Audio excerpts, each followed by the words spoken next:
Sometimes, right before a major quantum jump, life feels strange. Not chaotic, not entirely peaceful, but as if something is shifting under the surface in a way you can't quite name. The conversations around you feel a little hollow. The routines that once gave you comfort suddenly feel irrelevant. Even your ambitions, the ones you used to chase with so much energy, feel like they've lost their flavor. And this can be unsettling, because the mind has been trained to believe that progress looks like constant activity, constant movement, constant doing. But in truth, this strange quiet you're feeling is one of the most important signals that your life is about to transform. It's not stagnation. It's not apathy. This is recalibration. In quantum mechanics, before a particle shifts to a new state, it enters what's called a period of uncertainty. Physicists might describe it as a superposition, a moment when the particle holds multiple potentials at once, none yet collapsed into reality. This is not a pause. It's the most dynamic state imaginable. At this stage, every possible outcome exists, and you, right now, are in that same state. It's a liminal space, a doorway between timelines, where the old version of you is dissolving, and the new version is forming in a reality that already exists in the quantum field. The human mind, obsessed with linear progress, struggles to trust this. It wants to see evidence, results, steps. But the quantum doesn't play by those rules. What you're feeling is the dismantling of the old vibrational blueprint. Think of your life as an intricate web of patterns, beliefs, and energetic signatures. For years, those patterns have held you in a certain frequency, which kept you anchored to a specific timeline. But when your higher self decides it's time to move, that web begins to loosen. Threads start snapping. Old energetic contracts expire. And because this all happens at the vibrational level before it appears in the physical, the first thing you notice is the stillness, the emptiness, the absence of your old drive. And this can feel like something is wrong, when in reality, it's the surest sign something is about to go profoundly right. Spiritually, many traditions describe this phase as the void. Mystics speak of it as the fertile darkness, the place where creation is seeded before it blooms into light. In the void, your soul is reorganizing itself to match the reality you are calling in. The old tools you used to navigate life may no longer work here, because they belong to the identity you are leaving behind. Your job now is not to panic, but to breathe into the stillness and trust it. The silence is not empty. It is full of quantum information reorganizing your reality in ways your conscious mind cannot yet see. Science supports this too. Studies on neuroplasticity show that the brain needs periods of downtime to rewire itself for new patterns. When you're stepping into a new frequency, your nervous system is adjusting, your brain's predictive models are recalibrating, and your body is learning a new energetic baseline. This recalibration phase is essential because you can't carry the chaotic frequency of the old timeline into the stability of the new. You must release before you can receive. Imagine the moment before a great symphony begins. The lights dim, the audience grows silent, and the musicians take their places. That silence isn't wasted time. It's the preparation for something powerful. Or think of it like a bow being drawn before an arrow is released. The tension isn't a delay, it's the very thing that will propel you forward. Right now, the universe is drawing you back, not to hold you down, but to launch you into a trajectory you couldn't reach with sheer effort alone. Here's the key. Most people misinterpret this phase and sabotage their jump. They panic at the stillness, mistake the void for a problem, and start scrambling to fill it with old habits and low-frequency distractions. But the more you resist, the longer you stay suspended between timelines. The ones who make the leap are those who learn to lean into the quiet, to see it as proof of progress rather than absence of it. If you can shift your perspective, if you can see the strange calm as the quantum loading screen for your next chapter, then you'll start to notice subtle signals that the field is rearranging itself around you. A random conversation that sparks a new insight, an unexpected release of emotion, a sudden clarity about something you've been confused about for months. These aren't coincidences. They are micro-adjustments in your frequency, lining you up with the new reality. So if you're here, feeling a little out of place, Unsure of where you're going but certain you can't go back, congratulations. You are in the exact vibrational space where transformation becomes inevitable. And in the next moments we share, I'm going to show you how to not only survive this phase but to use it as rocket fuel for your quantum jump. Because once you recognize it for what it is, you'll stop resisting and start moving toward your next timeline with clarity, trust, and the magnetic pull of inevitability. One of the most misunderstood aspects of a quantum jump is that it rarely begins with a burst of energy or a dramatic sign from the universe. More often, it begins with friction, not the chaotic kind that throws your life into obvious turmoil, but subtle, disorienting moments where the things that used to fit you no longer feel quite right. Relationships that once felt comfortable now feel constricting. Work that once gave you purpose feels hollow. Even your inner dialogue starts to sound foreign, as if it's coming from a version of you that no longer exists. This is the frequency mismatch phase, the moment your soul is accelerating into a higher vibration, while parts of your life are still operating in the old one. In quantum terms, this is what's known as decoherence. When two systems, in this case, your inner state and your outer reality, are no longer vibrating in harmony, the tension becomes impossible to ignore. And that tension is not a mistake. It's a signal that your current reality cannot sustain the energetic blueprint of where you're going. Think of it like trying to run the latest software on outdated hardware. The system will lag, glitch, and eventually crash. Not because something went wrong, but because an upgrade is required. That upgrade is your quantum jump. Spiritually, this is where many people start to question everything. Why does it feel like I'm falling apart when I'm supposed to be leveling up? The truth is, you're not falling apart. You're falling out of alignment with your old timeline. And that dissonance is the exact force that will propel you toward the new one. Imagine standing with one foot on each of two boats drifting in opposite directions. Eventually, you will have to commit to one, and the one that matches your frequency will always feel like relief, even if it requires you to leave the familiar behind. Here's where most people get trapped. The mind, uncomfortable with uncertainty, tries to cling to the old. It will tell you to fix what's breaking, to smooth over what's falling apart, to restore what's fading away. But in the quantum field, restoration of the old is a step backwards. What feels like breakdown is actually the shedding of density, old beliefs, patterns, and identities that can't travel with you to your new timeline.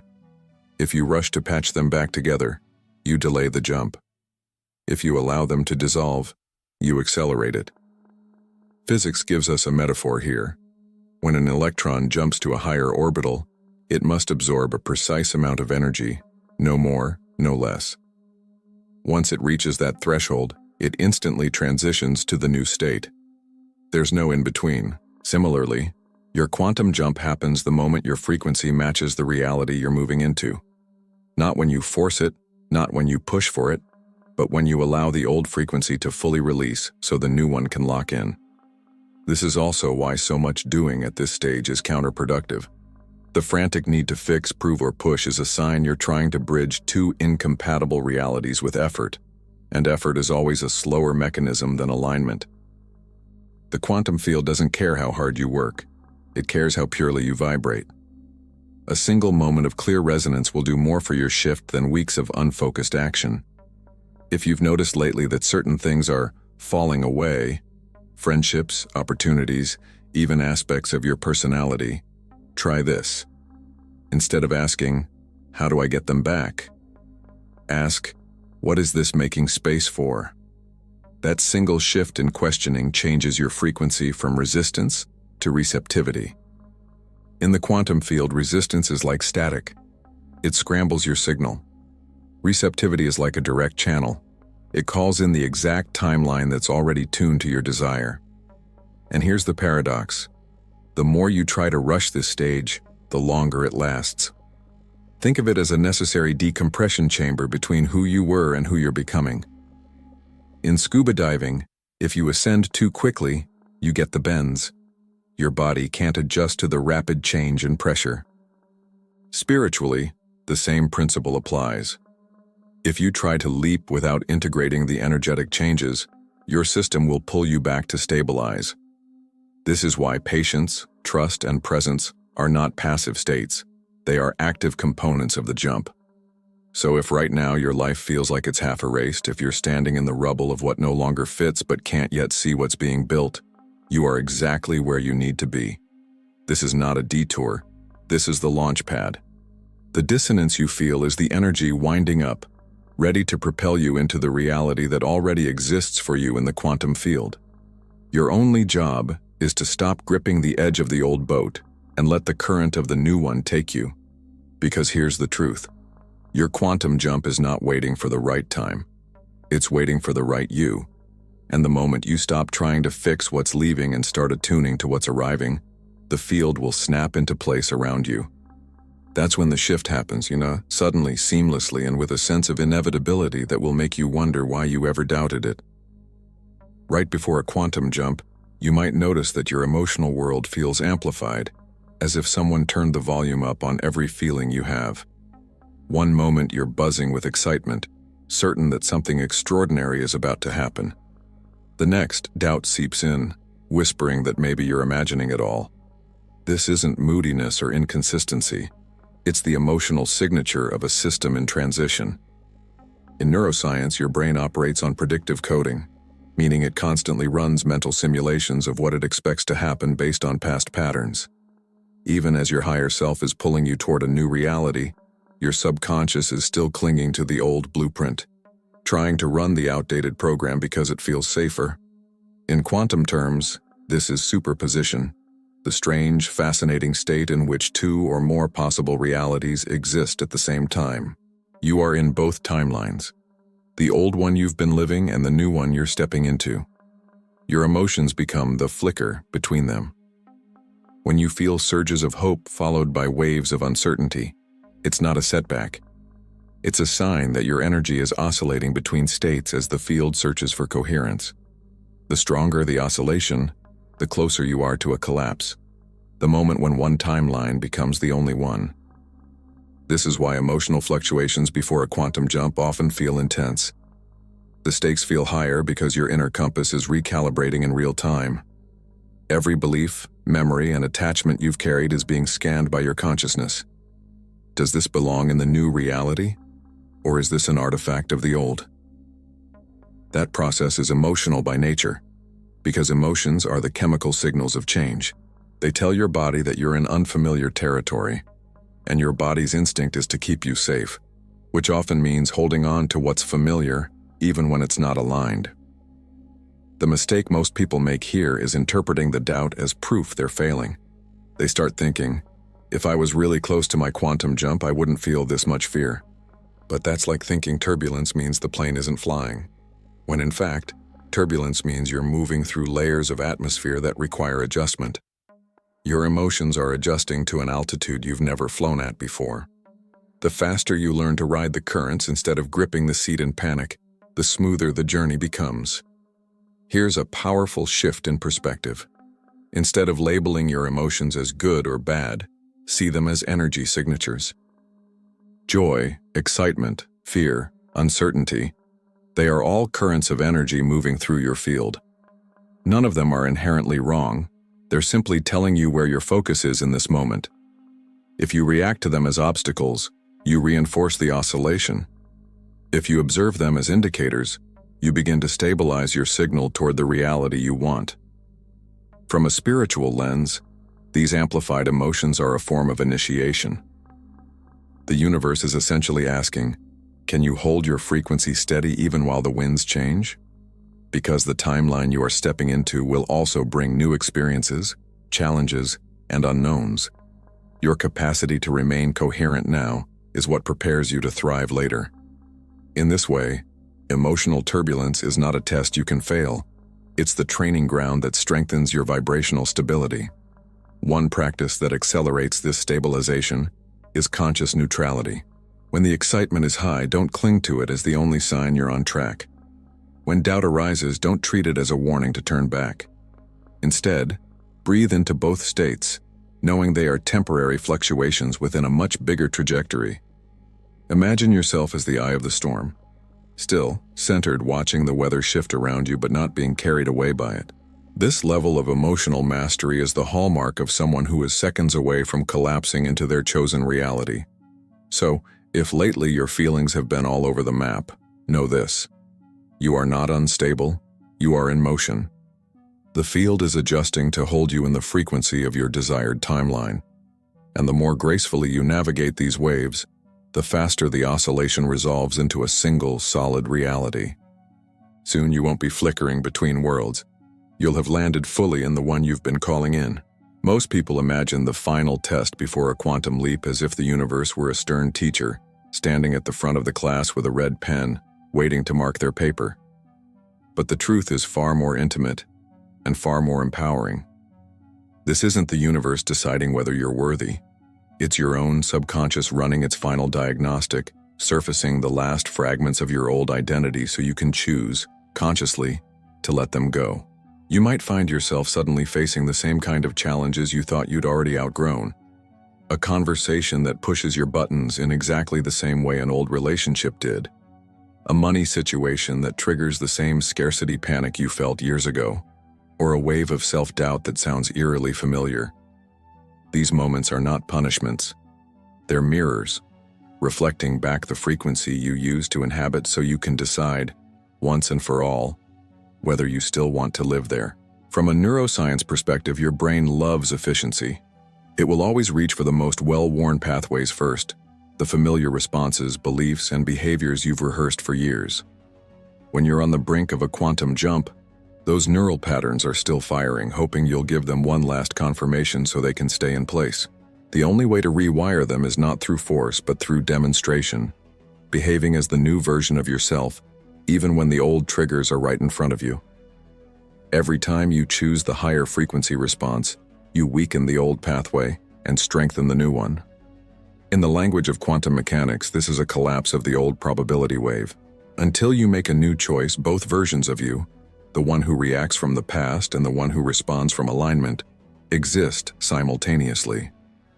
The moment you act in a way that aligns with your chosen timeline, you collapse the reality of your old self, and the new one becomes the only active signal you're broadcasting into the field. This is why the challenges that arise right before a shift feel so charged. They are the final superposition between who you were and who you are becoming. Spiritually, this stage is less of a test and more of a ceremonial crossing. It's the moment you stand at the threshold, holding the key to your new reality, and the only thing the door asks of you is to respond from the frequency you've been cultivating. If you meet scarcity with gratitude, anger with compassion, doubt with unwavering presence, you're not just symbolically ready, you're vibrationally locked into your new timeline. The field doesn't need to approve you. It simply mirrors who you are being. And in this moment, being is everything. The danger here is misinterpretation. Many people see these resurfacing challenges as proof they're going backward. They think, if I'm still attracting this, I must be failing. But the reality is, the very appearance of these scenarios means you've shifted enough for them to be flushed out of your field. You can't clear what you haven't yet outgrown. The fact that you're aware of these patterns now, and that you're even asking yourself how to respond differently, is the strongest signal that you're almost there. Think of it like a simulation in a flight simulator. Pilots train for turbulence so that when it happens in real life, they already know exactly how to stabilize the plane. The final test moments before a quantum jump are your simulator runs. They give you the opportunity to embody your new state under conditions that would have once knocked you off balance. Pass this test, meaning respond from your upgraded frequency. And you're not just imagining your new reality, you're living it in real time. So if right now you're experiencing tension, setbacks, or people from your past resurfacing, don't automatically assume you're stuck. Instead, see it as the clearest sign possible that you are brushing right up against the threshold of your leap. This is the moment to hold your alignment the most fiercely, to act as if the jump has already happened, because in a very real quantum sense, it has. Engagement command. Right now, anchor your decision into the field by typing in the comments, "I'm ready to pass the test," and let that be your quantum signal that you've already crossed. Here's the thing nobody tells you about a quantum jump. It rarely arrives with a parade. In movies, the big transformation moment is dramatic. Fireworks, swelling music, a before and after so obvious you can't miss it. But in real quantum reality, the leap often arrives quietly. One day you wake up and notice the fear you used to feel isn't there. The problem you obsessed over somehow feels irrelevant. A conversation that would have triggered you last month now leaves you completely unmoved. The shift doesn't announce itself. It just becomes who you are. And because it feels so natural, your mind may even try to downplay it, thinking, was that it? This is where understanding the nature of quantum change is crucial. In physics, when an electron jumps to a higher energy level, it happens instantaneously. There's no gradual climb, no visible struggle. One moment, it's in one orbit, the next, it's in another. That's exactly how you shift timelines. The arrival isn't about fireworks, it's about resonance. The old frequency drops away so completely that it's hard to remember why it ever felt like home. From a neurological perspective, this is the integration phase. Your brain has stopped firing the old circuits and started solidifying the new ones. You no longer have to try to think differently, it's simply your default. This is why so many people miss the moment of their leap. It feels like breathing, and that's the point. The version of you who lives in your new reality doesn't see it as a breakthrough, they see it as normal. Spiritually, this quiet arrival is the most powerful confirmation you can receive. It's the universe's way of saying, you've matched the frequency so completely there's nothing left to manifest. You're just living it now. There's a deep peace in this stage, a sense that you've stopped chasing and started inhabiting. And ironically, it's often when you stop looking for signs that you start noticing them everywhere. Unexpected opportunities, people crossing your path at exactly the right moment, synchronicities stacking up like breadcrumbs leading you forward. The danger here is the temptation to poke the field, to go back to over-efforting, over-visualizing, or second-guessing because you think manifestation always has to feel dramatic. But in truth, drama belongs to the old timeline. The new one is about flow. It's about trusting that just because the jump felt quiet, it doesn't mean it was small. In fact, the quiet shifts are often the most permanent because they happen at the identity level, not just in your circumstances, but in who you are being. This is also the moment to lean into embodiment. Instead of asking, did it work? You start asking, how do I live fully as this version of me? Every choice you make from here reinforces the reality you've jumped into. Every action is now an expression of alignment rather than a desperate attempt to create change. And that's when the quantum field responds with even greater coherence, weaving new possibilities into your life without effort on your part. So if you've been expecting your leap to feel like an explosion, pay attention to the subtle shifts, the quiet mornings where you feel lighter, the conversations that flow without tension, the sudden clarity about decisions that used to paralyze you. These are the hallmarks of arrival. You're already in the new reality. Now your only job is to keep living there. Here's the truth. If you've made it this far in this journey with me today, it's not random. You're hearing this message because you've already been resonating with a higher timeline. You've already been tuning into the frequency of the version of you that has what you've been asking for. This isn't about getting there anymore. You are there. Now it's about stabilizing, integrating, and expanding. In quantum terms, the leap you've made is only the beginning. The quantum field responds most powerfully not to desire, but to coherence. And you've just proven to yourself that you can hold that coherence long enough to collapse an entirely new reality. The next step is to make this frequency your home. That means no more slipping back into the old patterns when life gets quiet. It means no more testing the universe to see if it's still working. It's about anchoring yourself so deeply in this new identity that it becomes unshakable. Remember, you're not here to force your life into shape. You're here to align with the reality that already holds everything you've ever wanted, and then watch it unfold with a naturalness that feels almost effortless.